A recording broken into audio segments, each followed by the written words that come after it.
Okay, so let us try to understand the Marxist approach to international relation. There are several approaches to study international relation.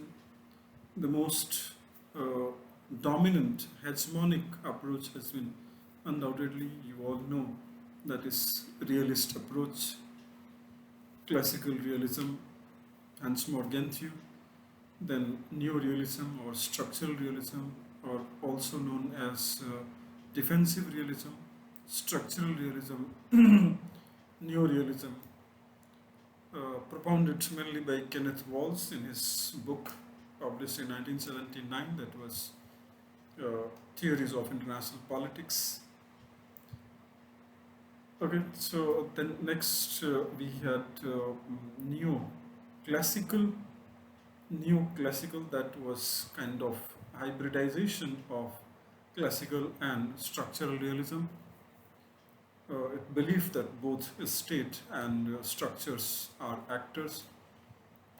And then we had another fourth approach under realism, that was liberal realism. Hadley Bull had said that despite the anarchy of a structure, the states do follow certain rules. So we can't say there is complete anarchy, because there is compliance by the states of certain international rules. International laws and institutions are respected by states. Liberalist, idealist, which had several schools like liberal institutionalism, democratic peace theory, sociological liberalism, interdependence school, complex interdependence, right? Functionalist approach, that was a part of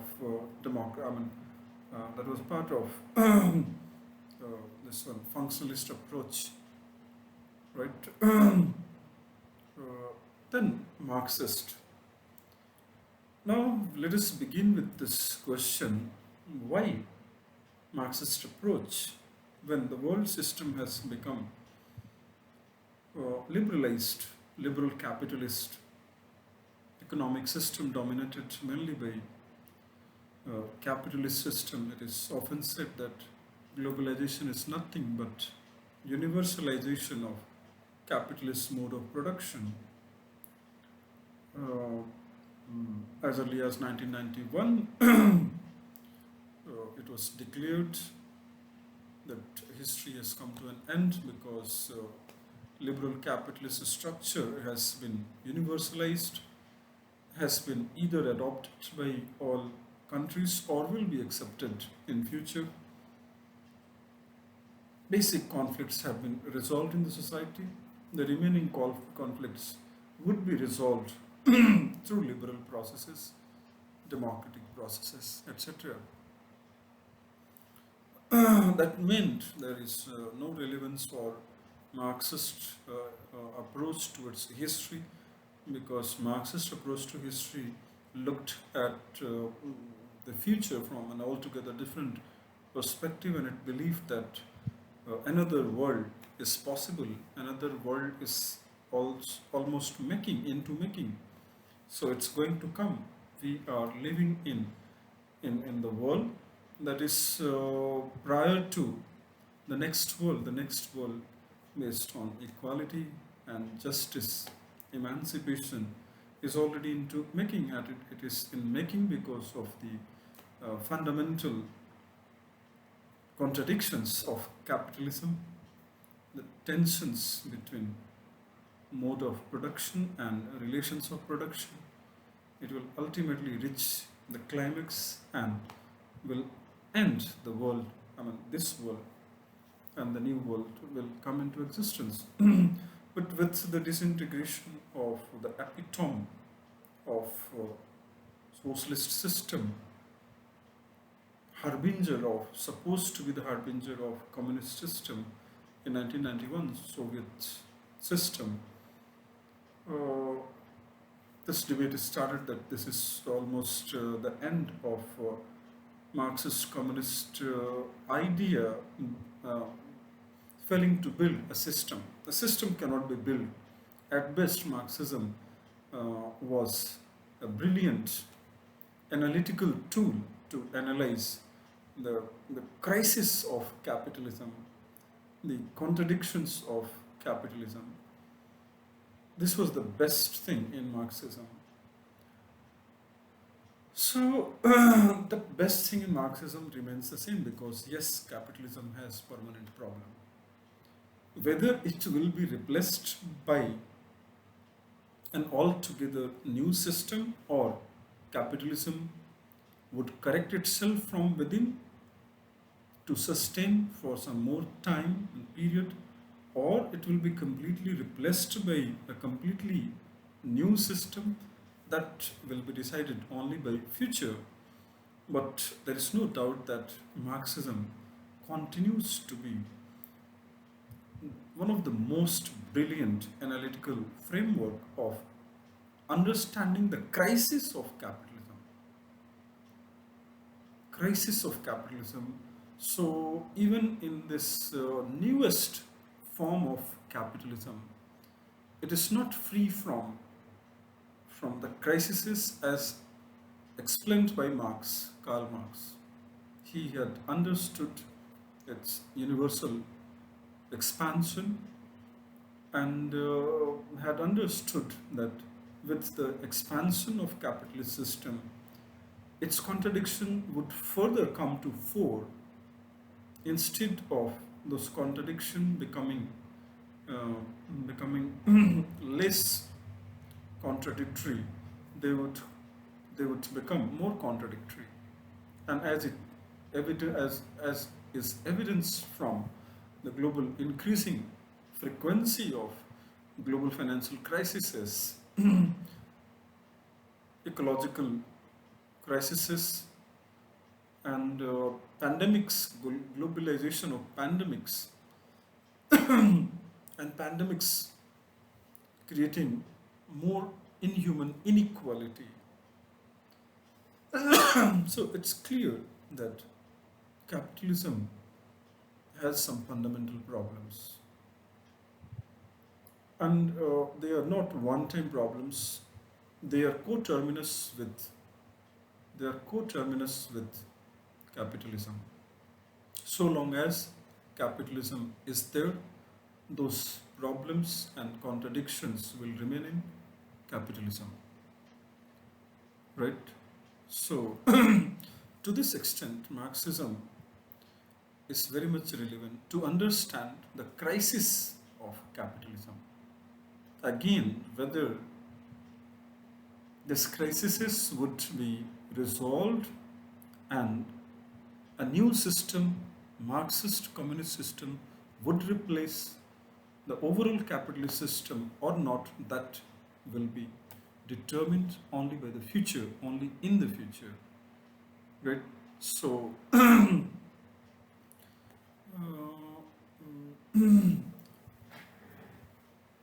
so the most important thing that makes Marxism relevant is it is said that with the ever increasing penetration of market mechanism into all aspects of life, it is arguable that Marx's forensic examination of both the extraordinary dynamism and the inherent contradictions of capitalism are even more relevant now than in his own time.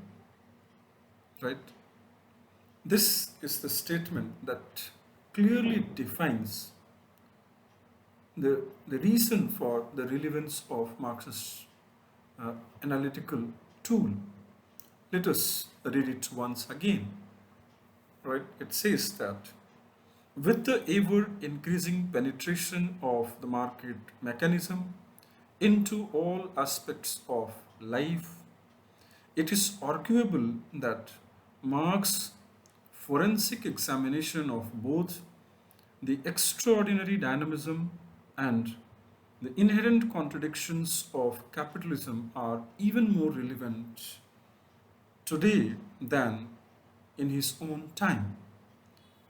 So, based on this, it is said a particular strength of Marx's work is his analysis of crisis of capitalism. Liberal accounts of capitalism suggest that free markets will move towards equilibrium eventually and will be inherently stable. But the proves otherwise. And experience proves that instead of markets ultimately heading towards equilibrium, rather they have created instabilities. Instabilities, not only market and economic instability, social, political instability, inequality, job loss, unemployment, impoverishment. So market has failed to produce that equilibrium that was promised by liberalists.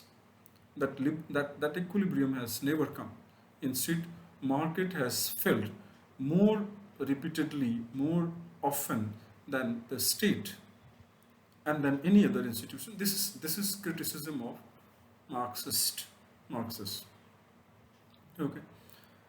So this market failure would automatically will lead to the collapse of capitalist system, to be substituted or to be replaced by better superior system based on uh, abolition or end of private property. There would be no private property. That would be the system. Okay. Next thing we must try to understand before coming into Marxist approach to study international relation, what are the basic postulates of Marxist approach, which differentiates Marxist approach from other approaches, right? So the first thing in Marxism is that Marx was very clear, and that is one thing that makes Marx stand out amongst all the other theorists. The first thing he said that the social world of man can never be segregated from other aspects of world. So social world of man cannot be understood by dividing one discipline of knowledge from another discipline of knowledge. It must be essentially it must be essentially organic, complete. There must not be division of social world in history, political science, sociology, literature. They are so deeply interrelated that any attempt to segregate them would lead to fractured knowledge, fractured understanding, leading to falsified conclusions. So, the understanding and the knowledge of social world must be integrated.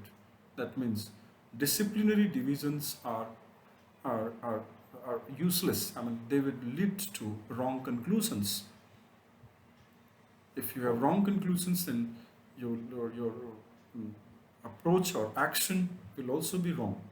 So it must be integrated. History, politics, society, culture, law, they cannot be separated. They must not be separated.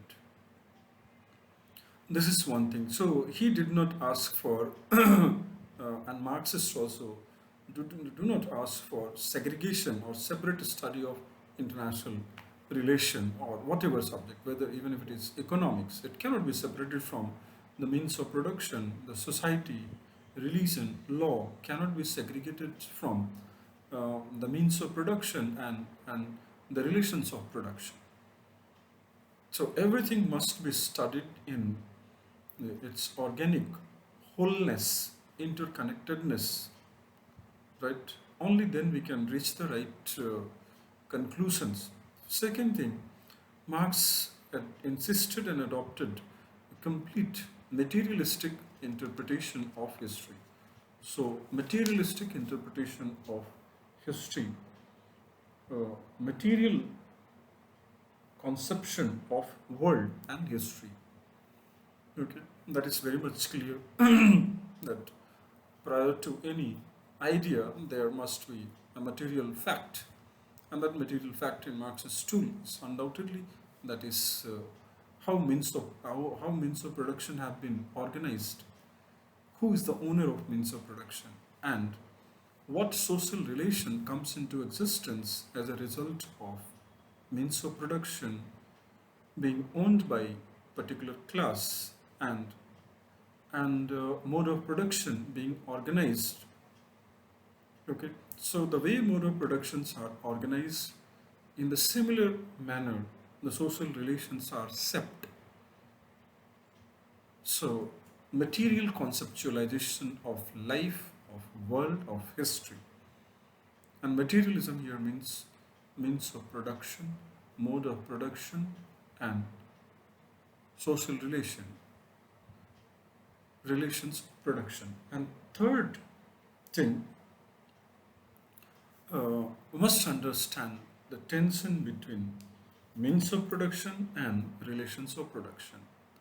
So this tension has been creating history stages after stages. So history is the result of this tension between means of production and relations of production. Okay, so and fourth about international relation is international relation cannot be studied by separating it from history. If we separate international relations from history, we would always be led to false conclusions, and that's why Marxists have criticized realism and liberalism, because there is no historical background and there is no historicity. So it is said in Marxist analysis that liberalism, realism mainly, they are ahistorical approach. So this ahistoricity would always lead to wrong conclusions. Okay. So with this basic understanding of Marxism, now we would enter into Marxist approaches. So in Marxist, when we say Marxist approach, there are five identifiable distinctive approaches, although they are interrelated, correlated. But we have, for the purpose of academic classification, categorization, we must understand Marxist approach in five schools. Dependency. Dependency theory originates from the writings of Lenin, who wrote a book, Capitalism, the highest stage of, Imperialism, the highest stage of capitalism. So in this book, Lenin himself tried to define the world comprising of core groups referring to imperialistic state and colonies as periphery. So he tried to explain the world as the pattern of relationship between imperialist countries and colonies. That built the foundation of dependency theory, which was later on developed by Latin American dependency school. So it was mainly under Latin American dependency school that dependency theory school or dependency school was properly organized, evolved through all its basic theoretical uh, tools. So under Latin American dependency school, three theorists are most important. One, Raul Prebisch, Prebisch, Raul Prebisch, A.Z. Frank, and third, F.H. Cardoso, F.H. Cardoso, Frederick Cardoso. Right? They developed dependency school, dependency theory. They explained the between world as the relationship between core countries, that is a reference to north northern hemisphere based rich countries, advanced countries, and southern hemisphere based poor countries, periphery countries. So world is the relationship between northern hemisphere rich countries core countries and periphery countries, which are mostly situated in southern hemisphere.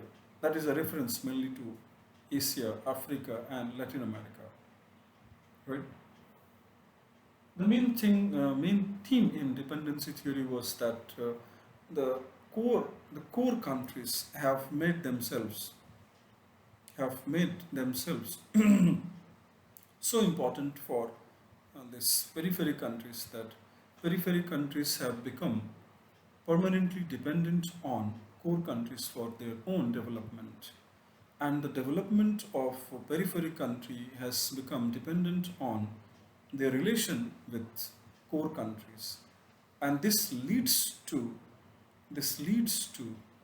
underdevelopment, development of underdevelopment, development of underdevelopment of periphery countries. If this relation continues, then only core countries will benefit, periphery countries will never benefit.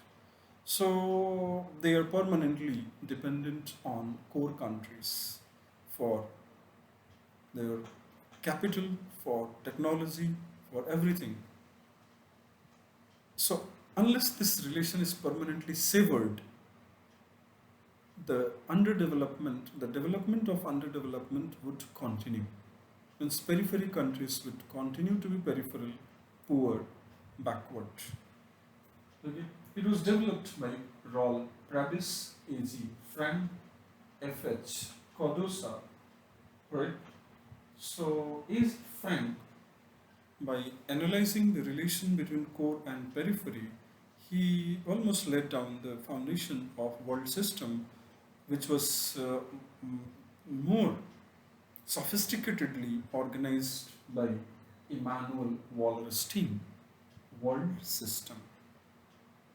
Immanuel Wallerstein added one more level to the relationship between core and periphery. He added semi-peripheral countries. So a world system came to comprise of three-tier relationship pattern between countries. At the top were core countries, and then there emerged a middle tier, intermediary tier, semi-periphery countries, and at the bottom was periphery countries. We will understand because the questions are often asked on Immanuel Wallerstein's conception of world system. Right? So these are the three components. If you can explain core, semi-periphery and peripheral countries relationship pattern, then that answer is complete of world system. But what is the conclusion? The conclusion is that they are convinced that this represents the contradiction of capitalist system at a global level. And because of the expansion of capitalist system through globalization, this relation is becoming more and more exposed. Contradiction of capitalism are coming to the fore, surface.